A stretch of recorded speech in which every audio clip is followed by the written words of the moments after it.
Hello student, कैसे हैं आप सब। उम्मीद करता हूं आप सब अच्छे होंगे, मस्त होंगे, बेहतर होंगे। आपकी पढ़ाई भी बेहतर चल रही होगी। और क्लास 12 केमिस्ट्री एनसीईआरटी में जो आपका ऑर्गेनिक केमिस्ट्री चल रहा था उसमें हमने बच्चों चैप्टर 10 कर लिया था। आपको हमने कराया था चैप्टर 10, इसके बाद 11 भी करा दिया था ऑर्गेनिक केमिस्ट्री में, 12 करा दिया। ठीक है, ये चीज़ मैंने करा दिया। अभी ऑर्गेनिक केमिस्ट्री का एक चैप्टर बचा है जो चैप्टर 13 है, और आज से स्टार्ट होने जा रहा है अध्याय 14, है ना। ठीक है, इस चैप्टर का नाम है बच्चों जैव अणु। क्या? जैव अणु। जब मैं जैव अणु कंप्लीट कर दूंगा तब मैं पुनः फिर से वापस आऊंगा। जो चैप्टर नाइट्रोजन युक्त जो भी कार्बनिक यौगिक हैं वो उस पर हम चर्चा करेंगे अध्याय 13 पर। लेकिन अभी हम जैव अणु कंप्लीट करेंगे, क्योंकि जैव अणु देखिए ऑर्गेनिक केमिस्ट्री बहुत ज़्यादा हमने करा दिया, उसे आप प्रैक्टिस करते चले। 5-6 दिन मतलब एक हफ्ते या 10 दिन में हम इस जैव अणु को खत्म कर देंगे, फिर उसमें चल जाएंगे। साथ में उधर चैप्टर 6 भी चल रहा है जिसका अलग से प्लेलिस्ट बना है पार्ट 1 में। पार्ट 2 में ये प्लेलिस्ट ऑर्गेनिक केमिस्ट्री के बाद जो भी सिलेबस है, मैंने चैप्टर जो 16 था, अध्याय 16 था, उसको एक ही वीडियो में कवर कर दिया था, एक ही लेक्चर में पूरा कंप्लीट करा दिया था। तो इसलिए कोशिश कर रहा हूँ कि कोर्स भी आपको बहुत ही फास्ट तरीके से चाहिए, तो कोशिश ये कर रहा हूँ कि साथ साथ में ऐसे चैप्टर जो याद करने वाले हैं, कुछ चीज़ें जैसे कार्बोहाइड्रेट्स है, कुछ तो मैं समझाऊंगा, कुछ तो याद करना पड़ेगा, है ना। कुछ समझना, कुछ तो रटना। ऐसे अब कोई चीज ऐसी है कि भाई साहब बिना याद किए बन ही नहीं सकता है। अब कोई कह दे ग्लूकोज का सूत्र ट्रिक बताओ, तो ट्रिक तो है लेकिन याद तो करना पड़ेगा, इसमें कोई दुराय वाली बात नहीं है। तो ये जो मुख्य रूप से जो चैप्टर है इसमें समझाने के साथ साथ कुछ आपको भी मेहनत करने की आवश्यकता पड़ेगी। इसलिए मैं कोशिश कर रहा हूं पूरा विधिवत, ये मेरा लिखा हुआ है बच्चों, पूरा लिख करके, मतलब सिलेक्टेड परिभाषा, सिलेक्टेड टॉपिक जो आपके सिलेबस में है और जो एग्जाम में पूछे जाने की संभावना रखते हैं। तो आज कार्बोहाइड्रेट से हम चर्चा करेंगे कि कार्बोहाइड्रेट किसे कहते हैं, इसका वर्गीकरण, साथ में इसका कार्य बच्चों। तो सबसे पहले परिभाषा देखो कि जो कार्बोहाइड्रेट किससे किससे मिलकर बना होता है। तो कार्बो मतलब कार्बन, हाइड्रेट मतलब हाइड्रोजन, और साथ में ऑक्सीजन। यदि इन तीन चीजों को मिला दिया जाए तो जो यौगिक बनता है बच्चों वो आपको कार्बोहाइड्रेट्स कहलाता है। कुल मिलाकर के कहोगे सर हम तो हाइड्रोकार्बन भी यही पढ़ रहे थे। हाइड्रोकार्बन में क्या था, कार्बन और हाइड्रोजन मिलकर के जो यौगिक बनाते हैं उसे हम कहते हैं हाइड्रोकार्बन। ऑक्सीजन युक्त भी हाइड्रोकार्बन कहलाता है, लेकिन एक निश्चित अनुपात में जब कार्बन, हाइड्रोजन तथा ऑक्सीजन से जब यौगिक का निर्माण होता है तो कार्बोहाइड्रेट कहलाता है। अब ये एक सिंपल रूप से, समान रूप से आपको समझना है। इसका सामान्य सूत्र है CxH2O का होल बाई।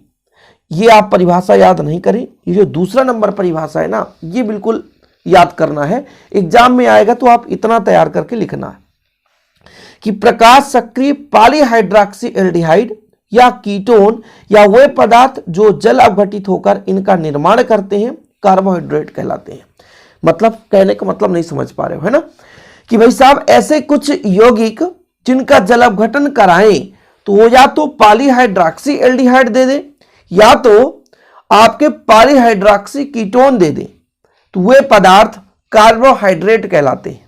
सिंपल समझो कि ऐसे पदार्थ जो जल अवघटित हो करके पॉलीहाइड्रॉक्सी एल्डिहाइड या पॉलीहाइड्रॉक्सी कीटोन देते हैं उन्हें हम कार्बोहाइड्रेट कहते हैं, या ऐसे यौगिक कार्बोहाइड्रेट कहलाते हैं। ठीक है, कुल मिलाकर के पॉलीहाइड्रॉक्सी एल्डिहाइड और पॉलीहाइड्रॉक्सी कीटोन ये जो हमारे यौगिक होंगे वही कार्बोहाइड्रेट कहलाते हैं। ये किससे किससे मिलकर बने होंगे बच्चों, कार्बन, हाइड्रोजन तथा ऑक्सीजन से मिलकर बना होता है। सामान्य सूत्र CxH2O का होल बाई, जहां x और y गुणांक है, जैसे हो सकता है 4, 5, 6, 7, 8, कुछ भी हो सकता है। चीजें क्लियर है, इतना समझ में आ गया भाई साहब। कुछ बुक में ऐसे भी परिभाषाएं मिलते हैं कि कार्बोहाइड्रेट ऐसे जैव अणु हैं जो पौधों तथा जंतुओं दोनों में उपस्थित रहते हैं, ठीक है, तथा आवश्यकता अनुसार वो पौधों तथा जीवों के लिए उपयोगी होते हैं।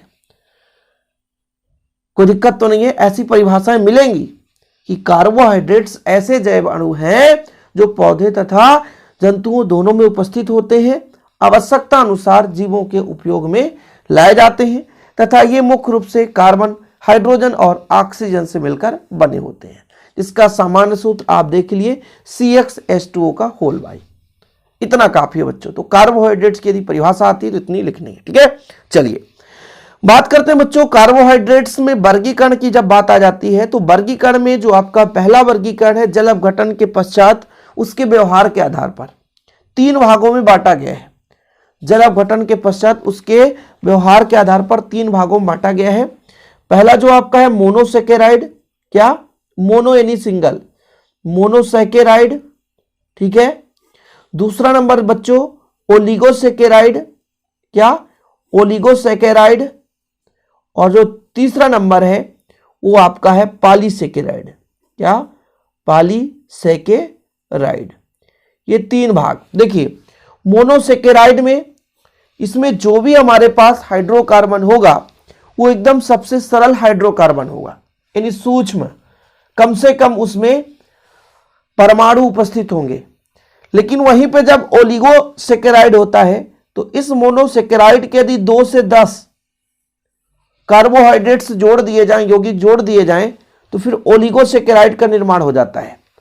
और मोनोसेकेराइड की कई यौगिकों को, मतलब कई अणुओं को जब जोड़ करके एक लंबी श्रृंखला बना दी जाती है तो वो कहला जाता है बच्चों पॉलीसेकेराइड।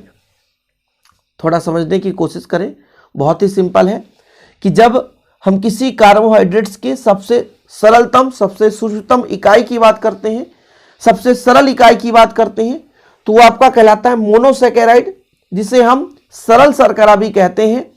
जब बच्चों 2 से 10 मोनोसेकेराइड इकाइयां ग्लाइकोसाइड बंध से जुड़ जाती हैं और एक नए कार्बोहाइड्रेट्स का निर्माण करती हैं तो वो आपका ओलिगोसेकेराइड कार्बोहाइड्रेट्स कहला जाते हैं। जब हम पॉलीसेकेराइड की बात करते हैं तो पॉलीसेकेराइड में मोनोसेकेराइड की कई इकाइयां एक लंबी श्रृंखला के रूप में होती हैं जो कि रेखीय या शाखित भी हो सकती हैं। जैसे सेल्यूलोज या स्टार्च की बात करते हैं, एक एक स्टेप बाय स्टेप समझेंगे, बिल्कुल चिंता ना करें, कोई दिक्कत तो नहीं बच्चों। मोनोसेकेराइड क्या है? कार्बोहाइड्रेट्स का सूक्ष्मतम इकाई है। ये सरल इकाई में अब घटित नहीं होता। हम सोचे कि इससे भी छोटा हम कार्बोहाइड्रेट बना सकें तो बिल्कुल नहीं। जैसे ग्लूकोज है, ग्लूकोज का सूत्र C6H12O6, इसको यदि हम तोड़ेंगे तो ये टूटकर कार्बन डाइऑक्साइड बनाएगा और पानी बनाएगा, जो कि कार्बोहाइड्रेट्स भी नहीं बनते।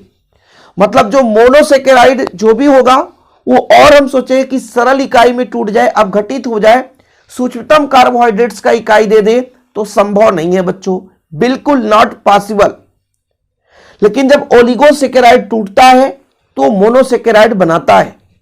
पॉलीसेकेराइड टूटेगा तो मोनोसेकेराइड बना सकता है, किंतु मोनोसेकेराइड स्वयं में एक सूक्ष्मतम इकाई है, सबसे छोटी इकाई है, सबसे सरल इकाई है, इसलिए तो बोलते हैं सरल शर्करा। चीजें क्लियर है? चलिए परिभाषा देखो बच्चों कि ये सबसे सरल कार्बोहाइड्रेट्स हैं जिनका जल अपघटन नहीं होता। ये अपने और सूक्ष्मतम इकाई में अपघटित तो नहीं होते। ये स्वाद में मीठे तथा जल में घुलनशील होते हैं। जैसे बच्चों एग्जाम्पल लिख लो, ग्लूकोज, फ्रक्टोज। दोनों का फार्मूला होता है C6H12O6। ये दोनों बच्चों ग्लूकोज ही है ना, मतलब ग्लूकोज, फ्रक्टोज। इनका मैं अलग से आपको एक डायग्राम बनाकर दिखा देता हूं, तभी तो जानोगे भाई क्या डिफरेंस है सर ग्लूकोज और फ्रक्टोज में। देखो आप 6 कार्बन ले लो, 6 कार्बन है, 2 3 4 5, CH2OH जोड़ दो, ठीक है।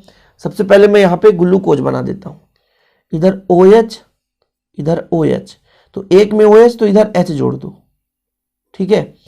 फिर इसमें कितने कार्बन है? 1 2 3 4 5, ये 6 हो गए। CHO कर दो, यहाँ पे कोई दिक्कत नहीं है। इधर H करो, इधर OH कर दो, इधर OH कर दो, इधर H कर दो। ये ग्लूकोज है बच्चों, क्या है? ग्लूकोज, ठीक।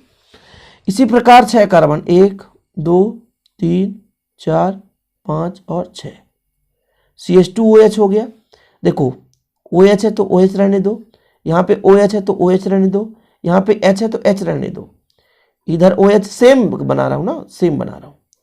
यहां का जो ऑक्सीजन है तो ऑक्सीजन रहने दो द्विबंध के साथ, और बच्चों यहां पे CH2OH कर दो, 2H यहां से निकल कर यहां चला जाए, तो ये आपका कहलाता है फ्रक्टोज, है ना, क्या? फ्रक्टोज, ठीक है। और ये आपका ग्लूकोज, ग्लूकोज, ग्लूकोज फ्रक्टोज। ठीक, तो देखो संरचना में डिफरेंस है लेकिन सूत्र में समानता है। तो ये दोनों के दोनों मोनोसेकेराइड हैं, सरल शर्करा जिसे कहते हैं। अगले नंबर पे चलते हैं बच्चों, ओलिगोसेकेराइड। इसमें आपको समझाया गया कि इसमें 2 से 10 मोनोसेकेराइड इकाइयां ग्लाइकोसाइड बंध से जुड़े रहती हैं। मतलब 2 से 10 तक के जो मोनोसेकेराइड इकाइयां बंध का निर्माण करके एक नए कार्बोहाइड्रेट्स का निर्माण करेंगे, उसे ओलिगोसेकेराइड कहते हैं। जैसे यदि 2 मोनोसेकेराइड उसमें जुड़े हैं तो एग्जाम्पल के रूप में सुक्रोज, सुक्रोज का फार्मूला क्या होता है बच्चों, C12H22O11, ये आपका सुक्रोज। ठीक है, अब इसमें देख लो जिसमें 3 मोनोसेकेराइड हो, रेफिनोज C18H32O11, टेट्रासेकेराइड हो, स्टेकियोज C24H42 और O11। ओलिगोसेकेराइड में मोनोसेकेराइड के 2 से 10 तक की इकाई यदि जोड़ दी जाए ग्लाइकोसाइड बंध से तो आपका ओलिगोसेकेराइड कहला जाता है। फिर बात आ जाएगी पॉलीसेकेराइड। तो पॉलीसेकेराइड में मोनोसेकेराइड की कई सारी छोटे छोटे अणु एक लंबी श्रृंखला में जुड़े रहेंगी जो कि रेखीय शाखित हो सकते हैं, उन्हें हम पॉलीसेकेराइड कहते हैं।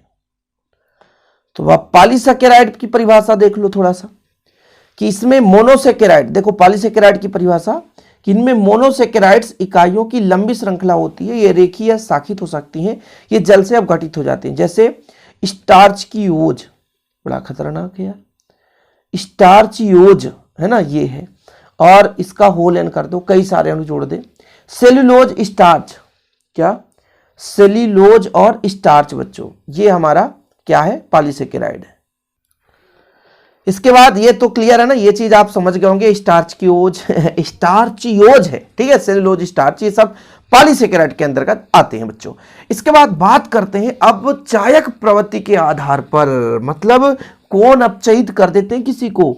हाँ भाई साहब, कुछ ऐसे कार्बोहाइड्रेट्स भी हैं जो अपचयित कर देते हैं टॉलेन अभिकर्मक फेलिन विलयन को, उसे हम बोलते हैं अपचायक हाइड्रोकार्बन। सॉरी, हाइड्रोकार्बन बार बार आ जाता है यार, कार्बोहाइड्रेट्स, चलो ठीक है, कोई दिक्कत तो नहीं है। तो ऐसे भाई कुछ कार्बोहाइड्रेट्स हैं जो टॉलेन अभिकर्मक या फेलिन विलयन को अपचयित कर देते हैं, उन्हें हम बोलते हैं बच्चों क्या, अपचायक कार्बोहाइड्रेट्स, ग्लूकोज फ्रक्टोज माल्टोज। और जब हम ऐसे भी कार्बोहाइड्रेट्स लेकर चलेंगे जो कि अपचयित नहीं कर पाते, जैसे सुक्रोज, स्टार्च या सेलुलोज, ऐसे ऑब्जेक्टिव में आ सकते हैं ना, आप किसी भी बोर्ड से हैं, लेकिन मेरा दायित्व तो ये रहता है कि मैं सभी टॉपिक को लेकर चलूं। अब मैं क्वेश्चन दे देता कि कार्बोहाइड्रेट्स किसे कहते हैं, कार्ब लिखो, ऐसे क्वेश्चन पूछा जाता है, वर्गीकरण चाहना पड़ा था, लेकिन कुछ बच्चे तो कहते हैं इतने में भी कम है, कुछ बच्चे तो कहते हैं इतने में भी ज्यादा है, समस्या हो जाती है। चलो कोई बात नहीं, स्वाद के आधार पर वर्गीकरण करेंगे बच्चों। स्वाद के आधार पर देखेंगे तो स्वाद में जो मीठे होते हैं उसे हम शर्करा बोलेंगे, स्वाद में जो मीठे होते हैं उसे हम शर्करा कहते हैं, जैसे सुक्रोज हो गया, ग्लूकोज हो गया, फ्रक्टोज हो गया। साथ में बच्चों यदि अशर्करा की बात करें तो अशर्करा कैसे कार्बोहाइड्रेट्स होंगे, जो मीठे नहीं होंगे, है ना, स्वादहीन, जैसे स्टार्च और सेलुलोज। यहां पर आप देख सकते हैं शर्करा वे कार्बोहाइड्रेट्स जो स्वाद में मीठे होते हैं, सुक्रोज, ग्लूकोज, फ्रक्टोज आदि। और अशर्करा की बात करें तो जो स्वाद में मीठे नहीं होते उसे हम अशर्करा कहते हैं। इसके बाद आपको कार्बोहाइड्रेट्स के कार तैयार करना है, क्योंकि मैक्सिमम क्वेश्चन पूछा जाता है बच्चों कि कार्बोहाइड्रेट्स की परिभाषा, कार्बोहाइड्रेट्स किसे कहते हैं, इसके कार लिखिए। तो पहला नंबर है, कोशिका का प्रमुख संरचनात्मक घटक है, मतलब कोशिका के संरचना निर्माण में कार्बोहाइड्रेट का महत्वपूर्ण योगदान रहता है। दूसरा नंबर देखो, यह जैव ईंधन की तरह कार्य करता है और जीवधारियों को कार्य करने के लिए ऊर्जा प्रदान करता है। जैसे ग्लूकोज, देखते हैं जब आदमी दौड़ता है, या कि आप बच्चों अच्छे तरीके से आप देखे होंगे रेस में हमेशा ग्लूकोज दिया जाता है, तुरंत एनर्जी देता है ना, ऑक्सीजन के साथ अपघटित होता है कार्बन डाइऑक्साइड H2O में और ऊर्जा प्रदान करता है। मनुष्य के शरीर में जो लीवर होता है उसमें कार्बोहाइड्रेट ग्लाइकोजन पाया जाता है, ग्लाइकोजन के रूप में कार्बोहाइड्रेट्स आरक्षित रहता है जो जल अपघटित होकर के आवश्यक ऊर्जा प्रदान करते हैं बच्चों, ठीक है। अगला नंबर देखो, सेलुलोज जो होता है घास और पौधों में पाया जाता है, जो घास चरने वाले जानवरों को ऊर्जा प्रदान करता है। कुछ कार्बोहाइड्रेट्स वसा के समान ऑक्सीकरण हेतु आवश्यक होते हैं, जब ये भोजन में उपलब्ध नहीं रहते तो मेटाबॉलिज्म क्रिया तीव्र हो जाती है, वसा का बोलिज्म की क्रिया तीव्र हो जाती है जिससे अपूर्ण ऑक्सीकृत उत्पाद होता है तथा कीटोसिस का भय होता है।